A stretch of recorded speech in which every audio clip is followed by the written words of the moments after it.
Takže čaute, vítam vás Flexi pri našom 4. vlogu a tento vlog bude trošičku špeciálny. Viete, ak pozeráte Nayfakea, ja ho nepozerám iba tak občas, ale všimol som si jeho video šikana youtuberov.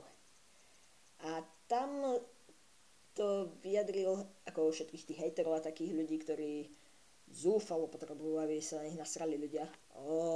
Aké originálne, vôbec som to nerobil, keď som mal 10 rokov. Späť k téme. Jednoducho vyjadril, prakticky vyjadril, že všetci títo spadajú pod cyberšikanu a sú to iba tí, čo závidia. No, teraz pôjdeme takto. Rozdelil som si takýchto ľudí do 5 kategórií, ak som nejakých vynechal, ak máte nejaké príklady, dajte mi len komentár. Dobre, ideme na to. Takže prvá, apaťáci. Áno, už 2 mesiace im hovoríte, aby ste pozreli to video a ja medzi nich občas patrím. A stále si ho nepozrú, je im to jednoducho jedno. Proti tomu nemám nič, osobne. Druhá skupina sú ľudia, ktorí to tak celkom nemusia. To sú väčšinou takí, ktorí si to pozrú, povedia, nechce sa mi to pozerať. Nemajú ešte potrebu niečo písať. Horšie odvar tejto skupiny je už taký, ktorých to kompletne naserie, ak to video je naozaj zlé.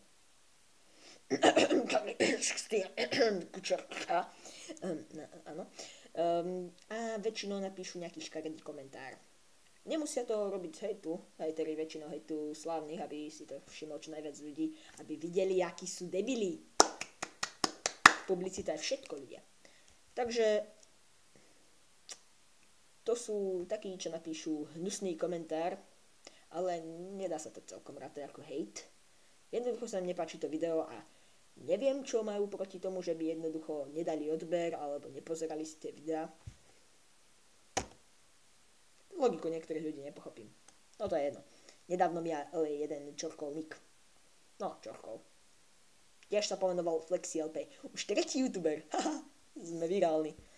Prvý bol jeden Švajčiar, ktorého som si všimol, až keď som sa tak pomenoval ja. Bohužiaľ. Fakt Švajčiar. A tretí po mne, samozrejme, je jeden mladý Čech. Dáme ho kanál do popisku? Nie. Pretože reklamu dávam na sebe. A ľuďom, ktorých mám rád. No homo. Takže toľko druhá kategória. Prepáčte, že som odbočil od témy. Tretia kategória sú ľudia, ktorých to priamo uráža, napríklad etnický alebo rasistický obsah alebo náboženské problémy. To je jedno. Vtedy tam je tlačítko nahlásiť. Najskôr mu napíšte, že takéto niečo si vyslovene neželáte, aby robil.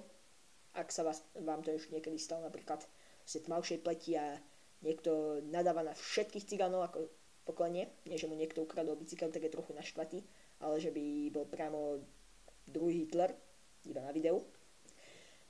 Nahláste to video. Fakt.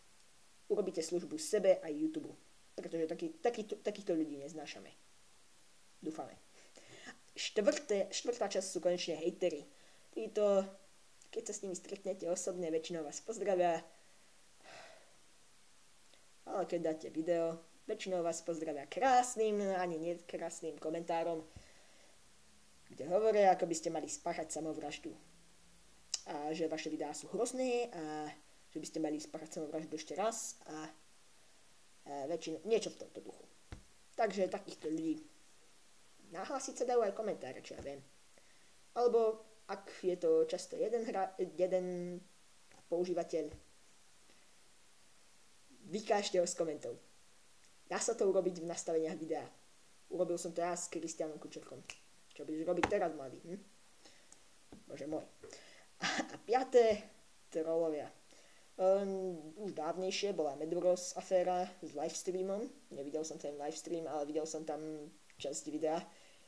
Jeden z nich bol dosť naštvatý. S trollov v komentároch. No. Trollovia sú jednoducho ľudia, ktorí niečo napíšu a potom si zoberú popcorn. Nezaujíma ich, o čom to video vôbec je. Jednoducho chcú vidieť reakciu, ako sa naseruje asi 100 ľudí, ktorí to pozerajú, alebo aj viac. zoberú si popcorn, zoberú si kolu a pozerajú sa, sadnú si a pozerajú sa, ako pribúdajú komentáre, ktoré im hovoria, aby sa zabili a rehocú sa na tom. Je to zábava.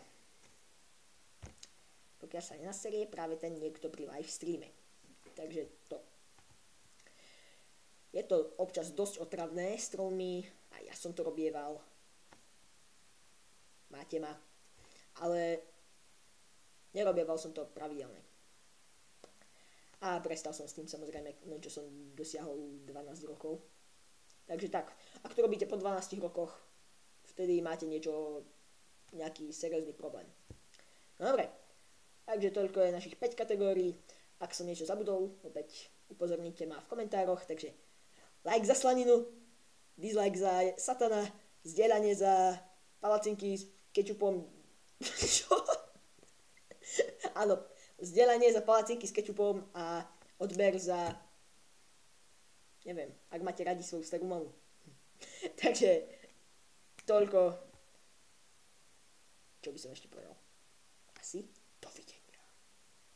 Dobre, to bolo logo outro. No, to si nevšímaj.